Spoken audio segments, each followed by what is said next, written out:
So hello everyone, welcome back to my channel Adrit Craving for Study. As we have learned in the previous video, past indefinite tense means simple past. So I will give the link in the description box. You can watch that video. And now today we will learn past continuous tense. Means इसमें क्या होता है हमारा, जब कोई काम past में continuity की बात करते हैं, वो काम पास्ट टेंस में चल रहा था, कंटिन्यू हो रहा था, तब हम उसको पास्ट टेंस में रखते हैं। और सिंपली इसकी पहचान यहाँ पर हमारा रहा था, रहते होता है। मीन्स वो काम पास्ट में कंटिन्यू चल रहा होता है। अब इसमें हम क्या करते हैं, सब्जेक्ट के साथ वॉज वर्ब का यूज़ करते हैं और वर्ब की फर्स्ट फॉर्म यानी कि बेस फॉर्म में आईएनजी का यूज़ करते हैं एंड देन ऑब्जेक्ट। नाउ अगर मैं बोलूँ मैं कल बाज़ार गया था, तो ये इस टेंस में नहीं आएगा, ये किस में आएगा, हमारा सिंपल पास्ट में आएगा। I went to the market yesterday, इस तरीके से। लेकिन अगर मैं बोलूँ मैं कल बाज़ार जा रहा था, मीन्स वो काम मैं अपने सेंटेंस में कंटिन्यूटी दिखा रहा हूँ कि मैं कल बाज़ार जा रहा था, मतलब वो काम पास्ट टेंस में कंटिन्यू चल रहा था। Then I write I was going to market. For example if I write जब मैं बाज़ार जा रहा था मैंने एक शेर देखा। When I was going to market, I saw a lion. So यहाँ पर आप देख सकते हैं when I was going to market, यानी कि वो मार्केट जाते समय, मार्केट जाने के उस कंटिन्यू काम में, जिस काम को वो कर रहा है, जाने का जो काम कर रहा है, उसमें उसने क्या देखा, आई सॉ अ लायन, मैंने एक लोयन देखा। तो क्रिया जो हो रही है वो यहाँ पर जब कंटिन्यूटी की बात होती है तो हम वॉज वर्ब के साथ आईएनजी फॉर्म का यूज़ करते हैं, और जब वो काम कंटिन्यूटी ना होकर सिर्फ हम उसको शो कर रहे हैं कि हमने ये काम पास्ट टेंस में किया, then we use the second form of the verb. Now here for example, वह परीक्षा की तैयारी कर रही थी। She, now was verb, she के साथ हमने वॉज का यूज़ करा। शी वॉज, क्या क्रिया हो रही है, preparing. She was preparing, object क्या है, for exam. She was preparing for the exam. So now where we use was और were, if the subject is singular then we use was.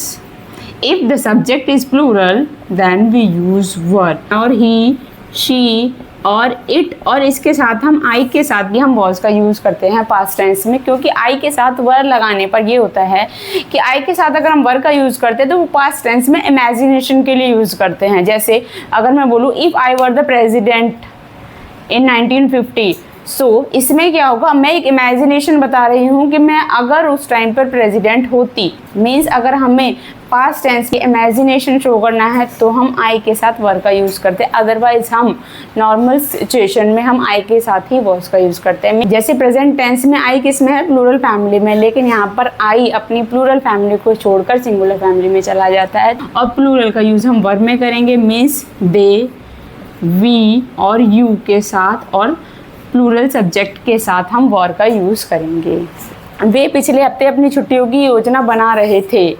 दे के साथ आएगा दे वर प्लानिंग, सब्जेक्ट आया, was were आया, क्रिया हो रही है योजना बना रहे थे, वर्ब की फर्स्ट फॉर्म में आईएनजी लगाई। देयर, अब उनका ऑब्जेक्ट आएगा अपनी छुट्टियों की, देयर वेकेशन। अब हम क्या लिखेंगे, पिछले हफ्ते टाइम लिखेंगे, last week. They were planning their vacation last week. So in this way we translate our sentences. So interrogative type में हमारा क्या होता है, वॉज वर्ब का यूज़ करेंगे हम पहले, subject plus not, base form में आईएनजी एंड देन ऑब्जेक्ट। तो एग्जांपल है हमारा, क्या तुम पूरे दिन रेडियो सुन रहे थे, तो हम तुम के हिसाब से कौन सा लगाएंगे, वॉज लगाएंगे या वर, वर यू। वॉज वर्ब के हम बाद हम सब्जेक्ट यूज़ करेंगे, उसके बाद नॉट नहीं है, नेगेटिव नहीं है सेंटेंस, तो हम बेस फॉर्म में आईएनजी। क्या क्रिया हो रही है, सुनने का, were you listening, base form listen में हमने आईएनजी लगा दिया। Were you listening to the radio, पूरा time, all the time. Question mark, so were you listening to the radio all the time. इस तरीके से हम अपना इंटेरोगेटिव बनाएंगे। अगर WH वर्ड है तो उसके लिए सेंटेंस स्ट्रक्चर क्या होता है, वॉज वर्ड से पहले आप WH word plus was word plus subject plus note same रहता है, बस WH वर्ड पहले लिख देते हैं। तो तुम कल रात क्या कर रहे थे, क्या, वॉट वर, सब्जेक्ट क्या है, यू, बेस फॉर्म में ING, डूइंग, लास्ट नाइट, कल रात, last night, question mark, what were you doing last night. तो हम इस तरीके से अपने इंटेरोगेटिव WH वर्ड और यस नो टाइप को ट्रांसलेट करेंगे। So it's all about the continuous tense. Continuous tense हमारा सबसे ईजी टेंस और सिर्फ इसमें हमारे आई ने अपना प्लेस छोड़ के, यानी कि आई ने अपनी प्लूरल फैमिली को छोड़कर सिंगुलर फैमिली को ज्वाइन कर लिया है। सिर्फ इतना ही डिफरेंस है कि आई ने अपना प्लेस यानी कि अपना फैमिली चेंज कर ली है। बाकी रूल्स हमारे प्रेजेंट टेंस की तरह ही हैं। इसमें जैसे प्रेजेंट कॉन्टिन्यूस में होता है सेम इसमें भी पास्ट कॉन्टिन्यूस टेंस में होता है, लेकिन ये काम पास्ट में कंटिन्यू चल रहा होता है और प्रेजेंट कॉन्टिन्यूस में वो काम कंटिन्यू प्रेजेंट में चल रहा होता है। सिर्फ इतना ही डिफरेंस है। In the next video we will learn past perfect tense. So stay tuned with me and watch my all the videos. For that you have to subscribe my channel. So thank you. Bye bye.